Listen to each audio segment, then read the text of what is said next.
James Harrington stared at the computer screen, his frown deepening with each review he read. Another one-star rating for his flagship hotel, the Grand Plaza. He scrolled through the comments, each one hitting him like a personal blow. Worst service I've ever experienced. Staff was rude and unhelpful. They charged me for amenities that were supposed to be free. The manager was nowhere to be found when we had issues. James ran his hand through his graying hair and sighed. This wasn't what Stellar Hospitality Group stood for. This wasn't what he had built over 20 years of hard work. He clicked to the next review. Another one-star. The way the manager spoke to his staff made me uncomfortable. No wonder the service was terrible. The phone on his desk rang, startling him from his thoughts. Mr. Harrington, the board members are all here for the quarterly meeting, his assistant Lily said. I'll be right there, he replied, closing his laptop with a snap. In the boardroom, 10 faces turned to look at him as he entered. These were people who had believed in his vision, who had invested in his dream of creating the best hotel chain in the country, and now he was letting them down. Good morning, everyone, James said, taking his seat at the head of the table. Before we go through the quarterly reports, I want to address something. He pulled up the latest customer satisfaction metrics on the large screen. A graph showed a sharp decline over the past 6 months, specifically at the Grand Plaza location. As you can see, we have a problem, he said simply. Thomas, one of the oldest board members who had been with James since the beginning, leaned forward. James, we've been getting reports from our mystery shoppers too. Something's not right at the Grand Plaza. I know, James admitted, and I believe it started when we promoted Robert to manager 6 months ago. Robert Phillips? Asked Linda, frowning. But his numbers at the smaller location were excellent. That's why you moved him to the flagship. Numbers can be manipulated, James said. I'm starting to think I made a mistake. The discussion continued for hours. Some board members suggested firing Robert immediately. Others wanted to send in a team to retrain the entire staff. But none of those solutions felt right to James. We need to understand exactly what's happening first, he insisted. I need to see it with my own eyes. As the meeting wrapped up, James stayed behind, staring out the window at the city skyline. The Grand Plaza's distinctive rooftop was visible in the distance. His first hotel. His pride and joy. Lily knocked softly on the door. Is there anything else you need before I head out, Mr. Harrington? James turned, an idea forming. Actually, yes. I need you to clear my schedule for tomorrow. The whole day? Lily asked, surprised. James never took time off. Yes. And I need you to book me a room at the Grand Plaza. Not the presidential suite, just a standard room. Lily looked confused. But don't you want me to let them know you're coming? They'll want to prepare. No, James said firmly. That's the point. I don't want anyone to know it's me. Sir? I'm going undercover, Lily. I need to see how things really run when no one thinks the boss is watching. Understanding dawned on Lily's face. Like that TV show? Undercover Boss? James smiled slightly. Something like that. But this isn't for television. This is to save my company. After Lily left, James called an old friend who worked in theater production. Hey, Dave. Remember when you helped me with that costume for the company Halloween party? I need something a bit more elaborate this time. That evening, as James packed an overnight bag, his wife Karen watched from their bedroom doorway. You're really doing this? She asked. I have to, he replied, folding a casual shirt, something he rarely wore. We're getting complaints I never thought I'd see associated with our name. Karen sat on the edge of the bed. You've always been hands-on, James. It's why your employees respect you.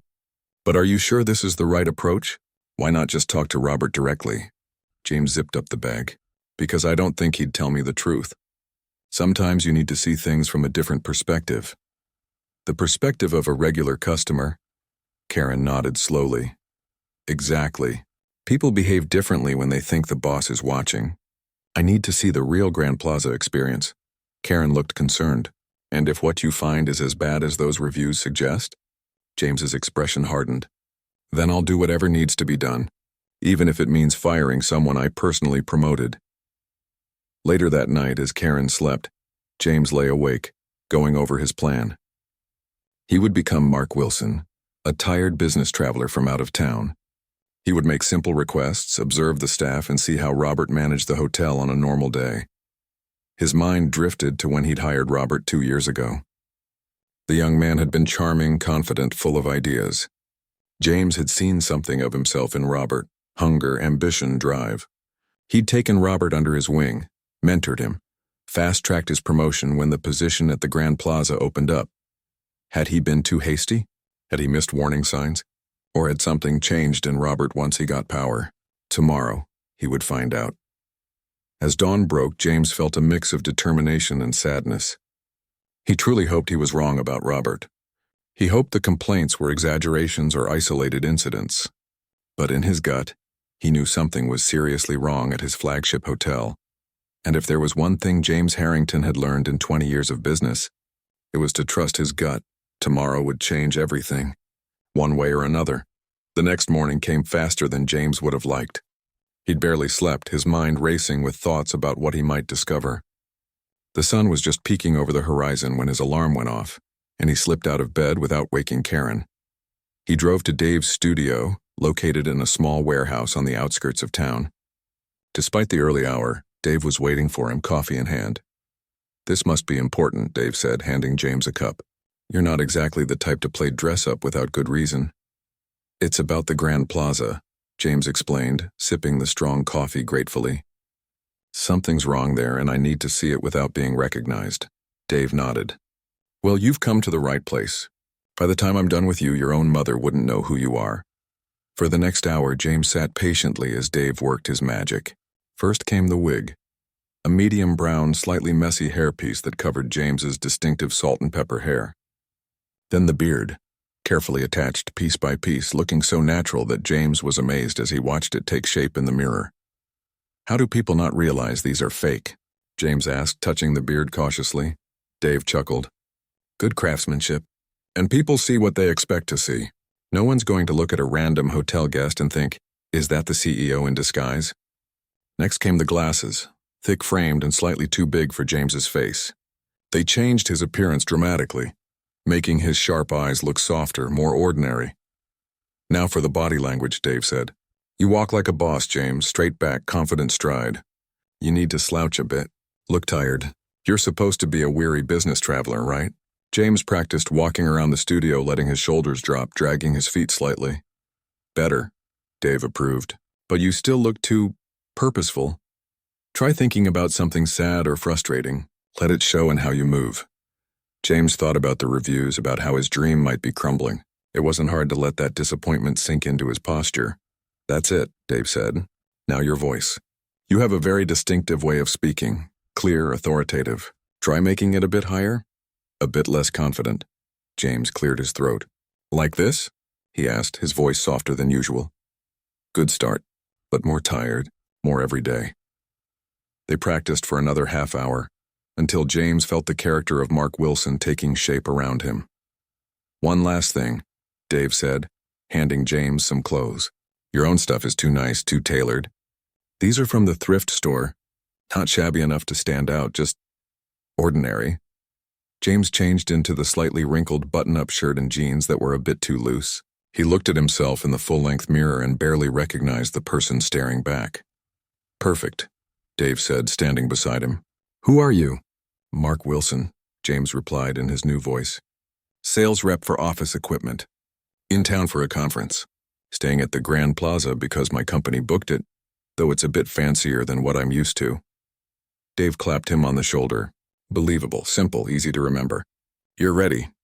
On the drive to the hotel, James rehearsed his story in his head. Mark Wilson, sales rep, from out of town. He realized he was nervous, something he rarely felt anymore in his professional life. But this was different. He wasn't walking in as the boss everyone scrambled to impress. He was walking in as nobody special. He parked his car a few blocks away from the Grand Plaza. His own reserved parking spot would obviously be a giveaway. As he walked toward the hotel, he found himself noticing things he usually missed.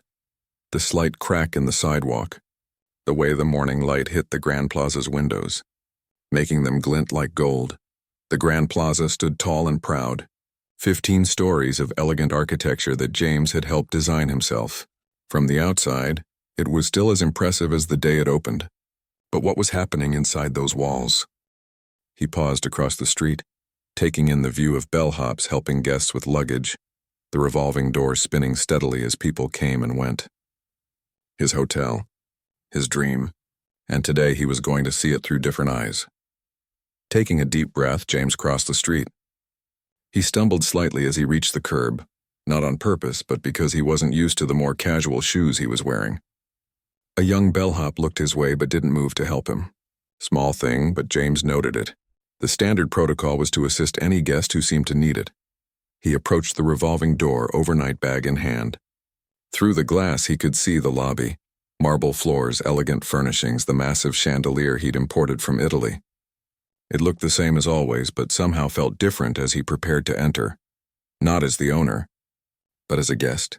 With one final adjustment to his glasses, James Harrington stepped into the revolving door and emerged on the other side as Mark Wilson, an ordinary man about to have what would likely be a very extraordinary day. The lobby was busy, filled with the usual morning rush of business travelers checking out and new arrivals checking in. James took it all in, trying to see it with fresh eyes. The marble floor had scuff marks that would have been polished away in the past. The front desk had only 2 staff members despite the line of waiting guests. And there was a slight odor of cleaning chemicals in the air. Not unpleasant, but not the subtle signature scent the Grand Plaza was supposed to use either. Small details. But to James, they spoke volumes. He got in line at the reception desk, setting his bag down and pretending to check his phone. In reality, he was observing everything.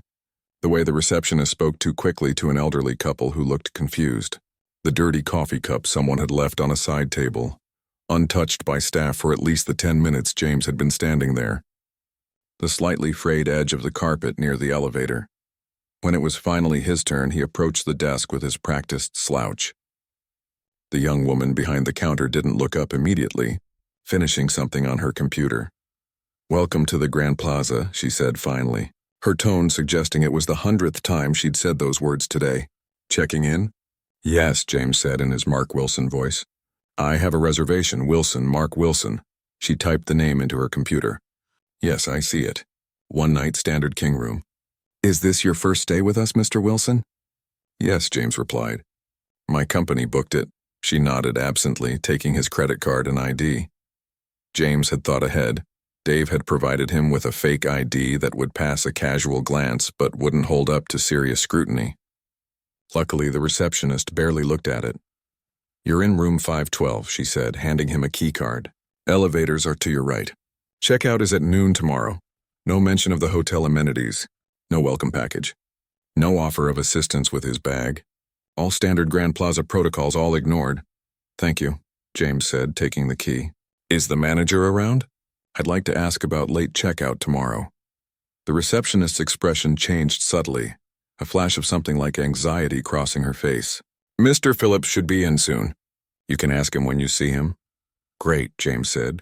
"What does he look like so I can find him?" "Tall guy, dark hair, usually wearing a navy suit," she said quickly. "If you'll excuse me, there are other guests waiting." James nodded and moved away, noting her clear discomfort at the mention of Robert. Interesting. He headed for the elevator, but deliberately took a wrong turn, giving him a chance to walk around the lobby more. The grand piano that used to feature live music in the evenings was closed and dusty. The concierge desk was unmanned. The bowl that should have contained fresh fruit for guests held artificial apples that were visibly plastic even from a distance. More concerning than what he saw was what he felt, an atmosphere of tension. The staff, he observed, weren't smiling, weren't engaging with guests unless directly approached. They moved quickly, eyes down, as if trying to avoid notice. This wasn't the Grand Plaza he knew. This wasn't the hotel experience he had built his reputation on. As he waited for the elevator, James checked his watch. It was only 9:30 a.m., and he already had a growing list of concerns. And he hadn't even seen Robert Phillips yet. The elevator doors opened and James stepped in, pressing the button for the 5th floor. As the doors began to close, a hand reached in to stop them. The doors reopened and a tall man in a navy suit stepped in. James's heart rate picked up. Robert Phillips had arrived. Time to see how the manager treated an ordinary guest when he thought no one important was watching. Robert Phillips didn't even glance at James as he entered the elevator. He was too busy texting on his phone, his fingers moving rapidly across the screen, a slight smirk on his face. James studied him carefully from behind his fake glasses. This was the man he'd personally mentored, the one he'd seen such promise in. Robert looked different somehow. The same dark hair and tall frame, but there was something in his expression that James didn't recognize, a hardness that hadn't been there before. "Excuse me," James said in his Mark Wilson voice. "Are you the manager?" Robert looked up, clearly annoyed at being interrupted. He gave James a quick once-over, taking in the wrinkled shirt and slightly disheveled appearance, and his expression changed to one of barely disguised disdain. "Yes," he said curtly. "Robert Phillips. Is there a problem?" "No problem," James replied. "I just checked in and wanted to ask about a late checkout tomorrow. I have a meeting that runs until 2 p.m. Robert sighed as if this simple request was a massive inconvenience. "Regular checkout is at noon. Late checkout costs an extra $50 per hour." James blinked in surprise. That was absolutely not hotel policy. Late checkout was supposed to be free for guests with a reasonable request, space permitting. "Oh," James said, playing his part. "That seems a bit steep. Is that a new policy?" Robert's eyes narrowed slightly. "It's my policy," he said, his tone making it clear the discussion was over. The elevator stopped at the 3rd floor, and Robert stepped out without another word, not even looking back at James. James stood in the elevator, stunned. It's my policy, not the hotel's policy. Robert's personal policy. And James would bet good money that those extra fees weren't going into the hotel's accounts. When he reached his room, James found it was clean but not up to the Grand Plaza's usual standards. The bed was made hastily with wrinkled corners. There was dust on the TV stand. The complimentary water bottles that should have been there were missing. He set down his bag and took out his phone, opening the Notes app to start documenting his observations. The interaction with Robert topped the list. After getting settled, James decided to head back down to observe more of the hotel's operations. In the lobby, he chose a seat that gave him a good view of the reception desk and the main entrance. He pretended to be working on his phone while watching everything that happened. It didn't take long to spot more problems. A guest complained about the room service order being wrong, and the front desk staff member just shrugged and said they'd have to place a new order. No apology, no offer to expedite it. A family with young children asked about the pool hours, only to be told the pool was closed for maintenance. But James had checked the system yesterday, and no maintenance was scheduled. Then Robert appeared again, emerging from a door marked "Staff Only." He approached the front desk where a young woman, her name tag read Amy, was checking in a new guest. Without warning, Robert cut in. "I need you in my office, Amy," he said, not even acknowledging the guest she was helping. "I'm in the middle of a check-in." "Mr. Phillips," Amy said, her voice small but professional. Robert's face darkened. "Now," he said simply. Amy turned to the waiting guest. "I'm so sorry. My colleague will finish your check-in." She gestured to the other person at the desk, who looked equally uncomfortable. As Amy followed Robert toward the office, James could see her hands trembling slightly. Something was very wrong here. James got up and casually walked toward the hallway they had disappeared down, pretending to look for the restrooms. The door to Robert's office was closed, but voices carried. "How many times do I have to tell you not to comp room upgrades?" Robert's voice was harsh. "But sir, their reservation was for a suite, and we put them in a standard room because the suite wasn't ready." Amy's voice replied. "I don't care what their reservation was for. No upgrades without my approval. That's money out of our pocket. It's hotel policy to—" "I don't give a damn about policy. This is my hotel and things run my way." James felt a surge of anger. The Grand Plaza had always operated on a policy of making things right for guests. If a reserved room wasn't available, of course the guest should be compensated. He continued down the hall, finding the public restroom. When he came out, he saw Amy leaving Robert's office, wiping at her eyes. She quickly composed herself when she saw James. "Are you okay?" James asked, genuine concern in his voice. Amy forced a smile. "Yes, sir. Is there something I can help you with?" "I'm just a bit lost," James lied. "Looking for the business center." "Down the main hall, first door on your left," she said automatically. "Thank you." James paused. "You know, I couldn't help overhearing some of that. Does your manager always speak to staff that way?" Amy's professional mask slipped for just a moment, revealing genuine distress. "It's fine," she said quickly. "I made a mistake." "Didn't sound like a mistake to me," James said gently. "Sounded like you were following hotel policy." Amy glanced nervously over her shoulder. "Please don't say anything. I need this job." James felt his heart sink. "I understand. Thank you for your help." He walked away, giving her a reassuring smile, but inside he was seething. This was not the work environment he'd built. This was not how Stellar Hospitality treated its people. Over the next few hours, James continued his observations. He ordered lunch at the hotel restaurant, where the food was subpar and overpriced. He asked about the gym facilities and was given wrong information. He requested extra towels for his room and watched as his simple request was treated like an unreasonable demand.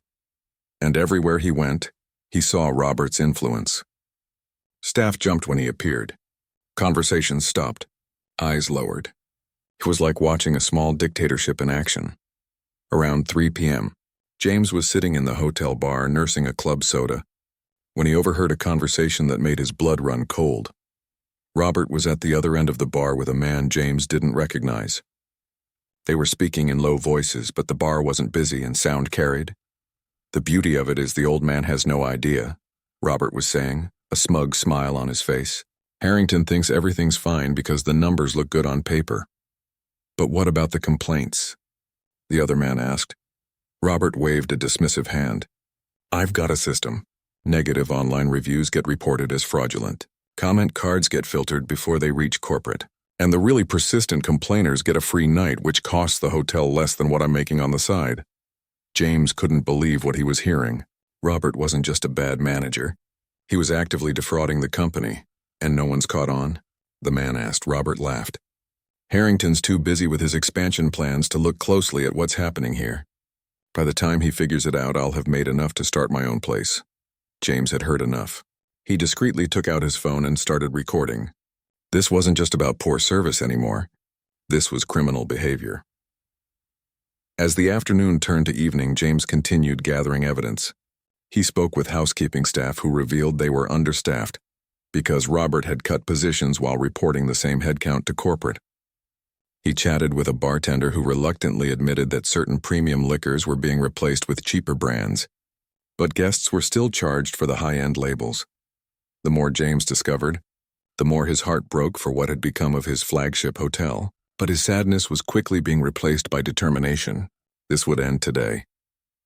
At 5 p.m., James noticed Robert heading toward the front desk again. This time, he was berating a different staff member over a guest's complaint about their bill. "Just tell them the charges are correct," Robert was saying. "If they keep complaining, offer them a discount on their next stay. They won't be back anyway."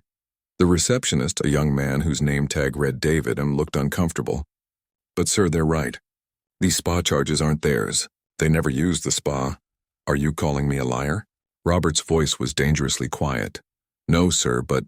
"Then do as I say." James had seen enough. It was time to end this charade. He headed back to his room, his mind made up. Robert Phillips wouldn't last the night as manager of the Grand Plaza. Not if James Harrington had anything to say about it. And he had quite a lot to say indeed.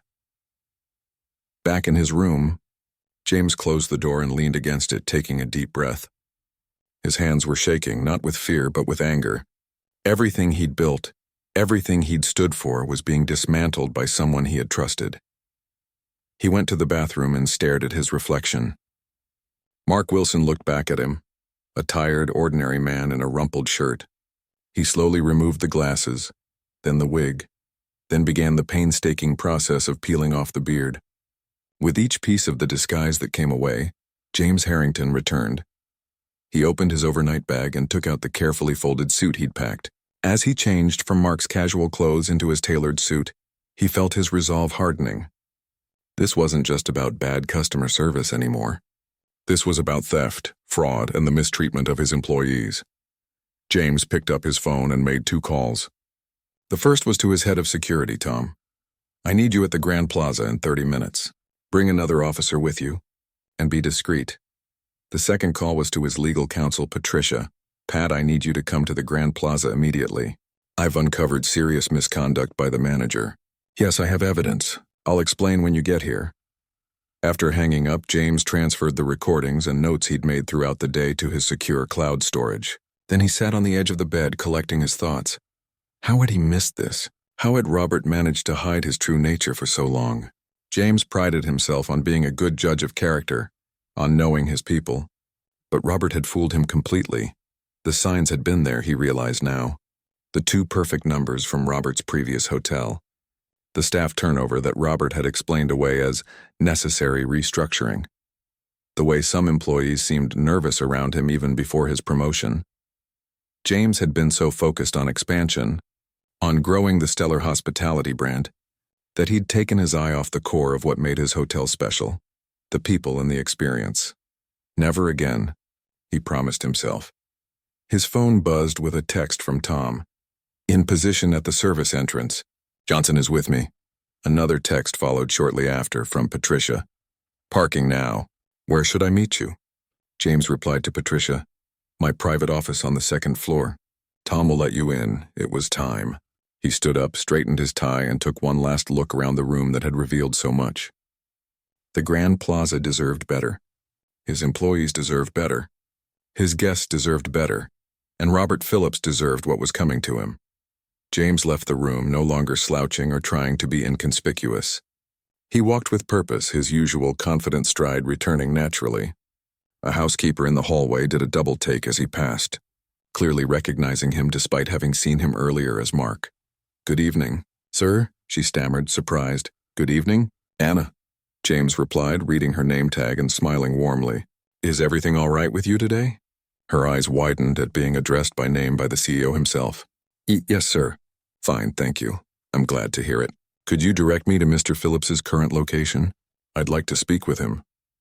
He was in the lobby bar about 10 minutes ago. Sir? Thank you, Anna. Keep up the good work.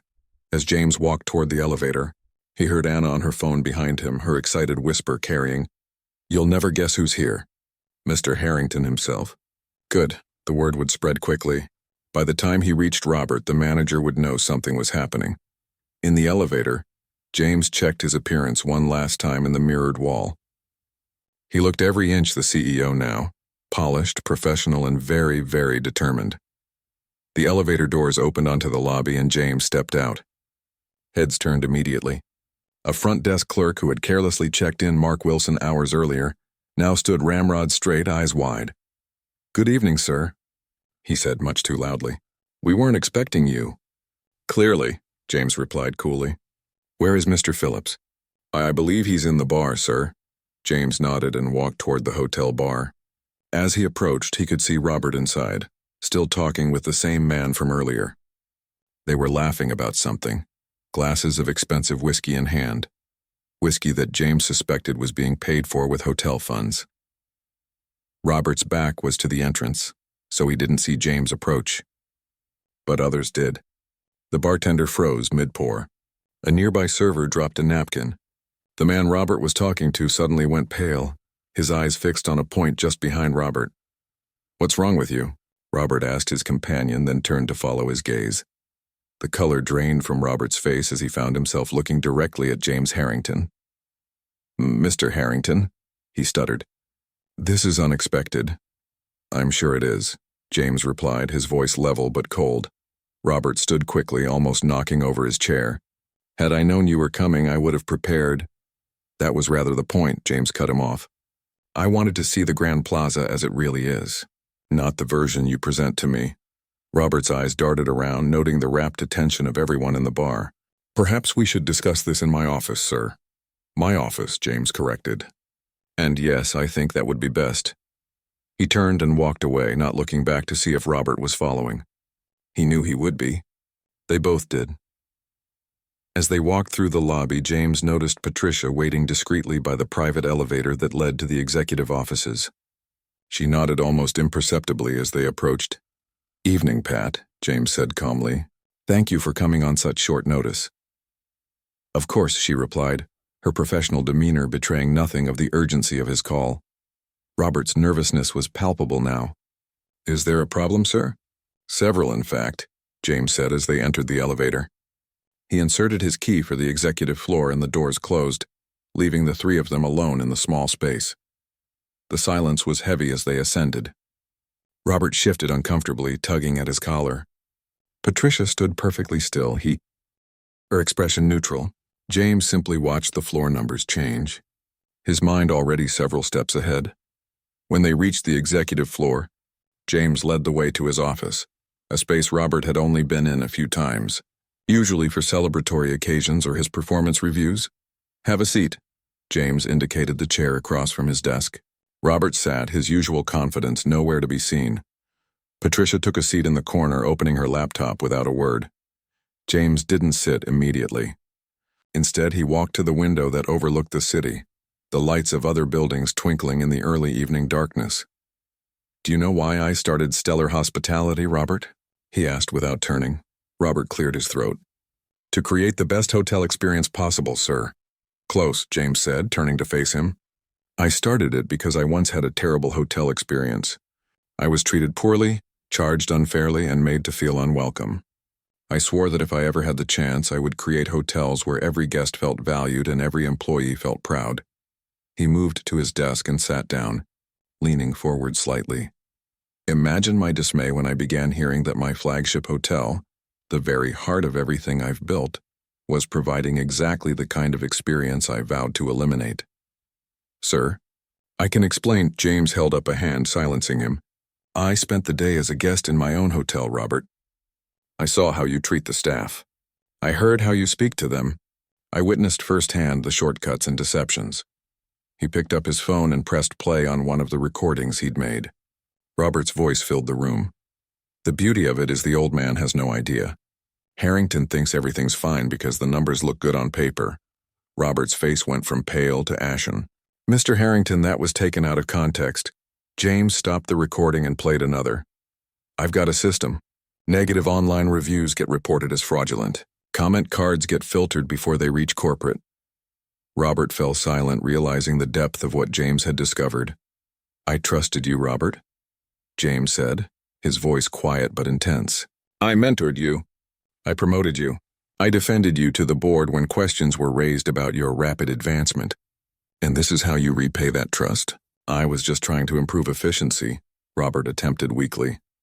"By charging guests for services they didn't use? By pocketing fees that should go to the hotel? By terrorizing my staff?" James's voice rose slightly, the only indication of his anger. "That's not efficiency. That's theft and fraud." There was a knock at the door. James called, "Come in." Tom entered with another security officer. "You needed us, Mr. Harrington?" "Yes," James said, his eyes never leaving Robert. "Mr. Phillips is being terminated, effective immediately. Please escort him to his office to collect his personal belongings, then see him out of the building." Robert stood up, desperation in his eyes. "You can't do this." "I've increased profits by 15%. By stealing from our guests and mistreating our staff," James countered. "That's not profit, Robert. That's just theft with better accounting." He turned to Patricia. "Pat, please provide Mr. Phillips with his termination papers and prepare the documentation for the legal actions we'll be taking to recover the funds he's misappropriated." Robert's face contorted with anger. "You'll regret this, Harrington. You think you know what's been happening, but you have no idea." "Actually," James said calmly, "I know exactly what's been happening. I've seen it with my own eyes. I've heard it from your own mouth. And it ends today." He nodded to Tom, who stepped forward, his presence leaving no room for further argument. "Goodbye, Robert," James said, turning his attention to his computer, dismissing the man he'd once considered a protege. As Robert was led out, his final venomous glare bounced harmlessly off James's implacable exterior. But inside, James felt a deep sadness. Not for Robert. He'd made his choices. But for the damage done to the hotel, to the staff, to the guests who had trusted the Grand Plaza name. That damage would need to be repaired. And James knew exactly where he wanted to start. After Robert had been escorted out, James sat alone in his office for a few minutes, collecting his thoughts. The confrontation had gone as expected, but it had still taken an emotional toll. He'd invested so much in Robert, had seen such potential in him. The betrayal stung more than he wanted to admit, but there was no time for dwelling on disappointments. There was work to be done, a hotel to save, a staff to reassure, a reputation to rebuild. James picked up his phone and called Lily, his assistant. Lily, I need you to send out an all-staff notification for the Grand Plaza. Mandatory meeting in the main ballroom in 30 minutes, and contact the board members. Emergency meeting tomorrow morning at 8. Yes, sir, Lily replied. Is everything okay? It will be, James said with more confidence than he felt. It will be. He ended the call and leaned back in his chair, mentally preparing for what came next. He'd been so focused on catching Robert in the act that he hadn't fully planned the aftermath. But as he thought about it now, one face kept appearing in his mind. Amy, the young receptionist who had been berated for simply following hotel policy. The one who had looked so defeated, so afraid of losing her job. With sudden clarity, James knew exactly what he needed to do. 30 minutes later, James stood at the front of the Grand Plaza's largest ballroom, looking out at the assembled staff. There were well over 100 of them. Front desk clerks, housekeepers, bartenders, chefs, maintenance workers, and more. They stood in groups, whispering nervously, clearly aware that something significant had happened. James had asked Tom to bring Amy to his office before the meeting. She had arrived looking terrified, certain she was about to be fired. Amy, James had said gently, I want to thank you for your dedication to our hotel policies, even when pressured to do otherwise. Her confusion had been evident. Sir? I was the guest who spoke to you earlier today, the one who overheard Robert speaking to you so disrespectfully. Recognition had dawned on her face. That was you? In the disguise? James had nodded. I spent the day as a guest in my own hotel because I needed to see what was really happening. And what I saw was a manager abusing his power and mistreating good people like you. Amy had looked down. I was just doing my job. Exactly. And you did it well despite the circumstances. That's why I'd like to offer you a new position. Interim manager of the Grand Plaza, effective immediately. Her head had snapped up, eyes wide with shock. Me? But I'm just a receptionist. You're not just anything, Amy. You're someone who stood by our principles even when it was difficult. That's exactly the kind of leadership we need right now. Now standing before the entire staff, James cleared his throat, and the room fell silent. Good evening, everyone, he began. For those who don't know me, I'm James Harrington, CEO of Stellar Hospitality Group. Though I suspect most of you do know me, even if you might have seen me looking a bit different earlier today. A murmur ran through the crowd as those who had encountered Mark Wilson realized what had happened. I want to be direct with you all. Robert Phillips is no longer the manager of the Grand Plaza. He was terminated this evening for behaviors that go against everything Stellar Hospitality stands for. The murmur grew louder, with several people exchanging knowing looks. I owe you all an apology, James continued, his voice sincere. I failed you by not recognizing sooner what was happening here.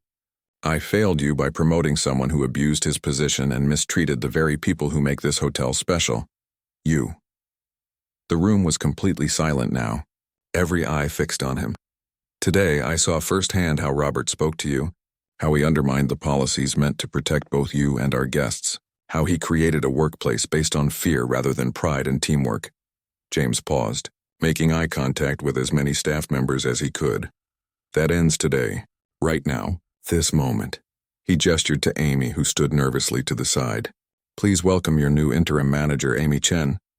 There was a moment of stunned silence, then a wave of applause broke out. Several housekeepers who worked closely with Amy cheered. David from the front desk gave a loud whistle of approval. Amy stepped forward, her face a mix of nervousness and determination. Thank you, Mr. Harrington. I'll do my best to restore the Grand Plaza to what it should be. I know you will, James said, then turned back to the staff. Over the next few weeks, we're going to make some changes. First, I want to hear from each department about the issues you've been facing. No repercussions, no judgment, just honest communication so we can fix what's broken, he continued, outlining his immediate plans. A comprehensive review of hotel policies, proper staffing levels restored, a guest satisfaction recovery initiative.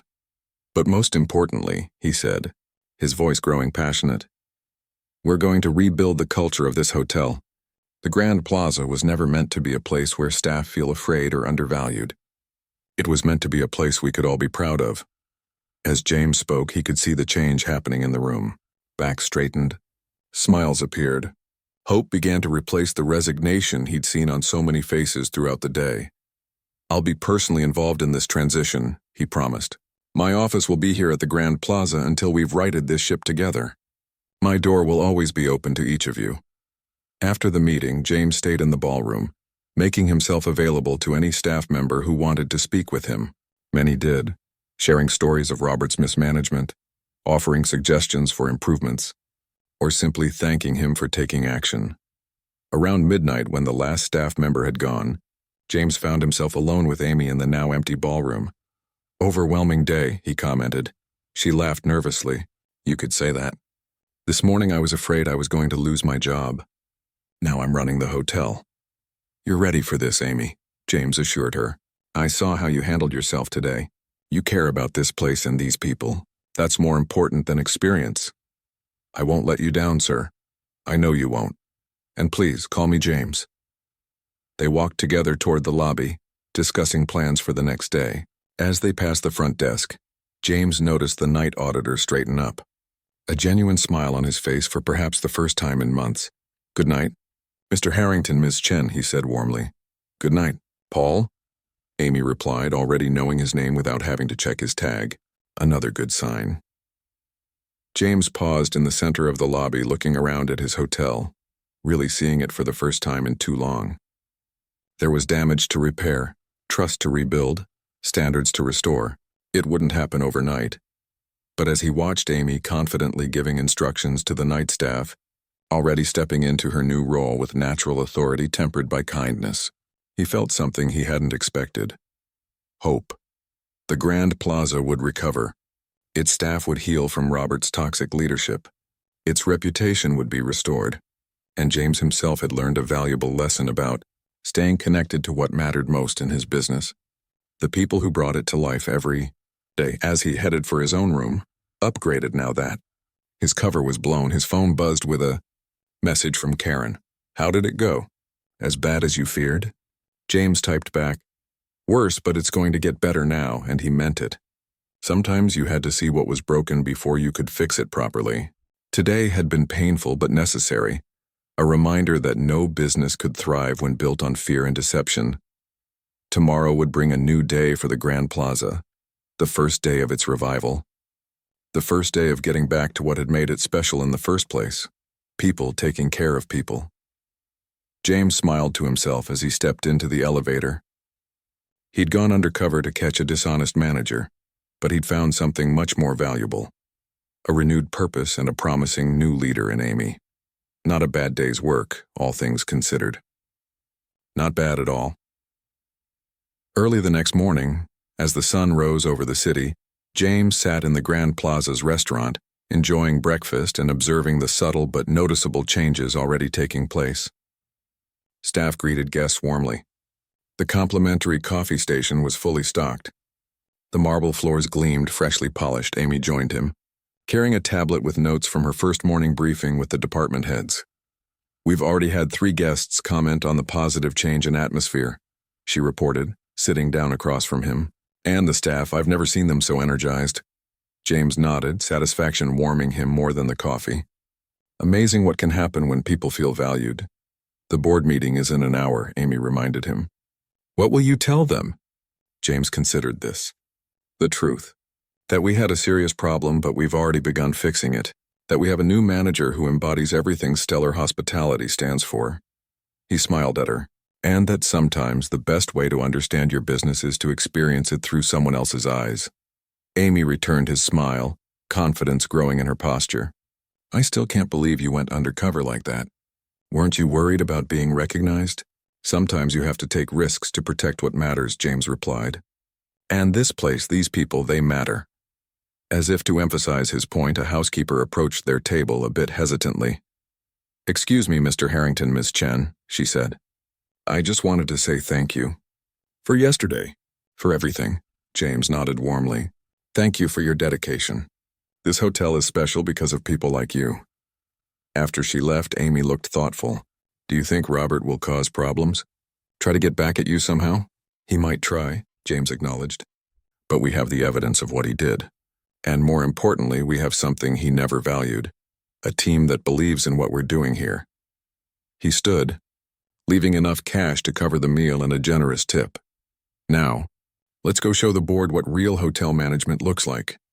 As they walked through the lobby together, James noticed something he'd missed yesterday.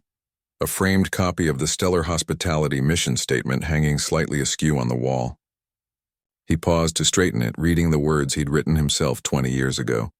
Every guest a friend, every staff member family, every stay memorable, simple words, powerful purpose. And today, for the first time in too long, they were true again at the Grand Plaza. All because he'd taken a chance, put on a disguise and seen his creation through new eyes. Sometimes, James reflected as they stepped into the elevator, the most important view of your business isn't from the top, it's from the ground floor, where the real work happens every day. That was a lesson he wouldn't forget again.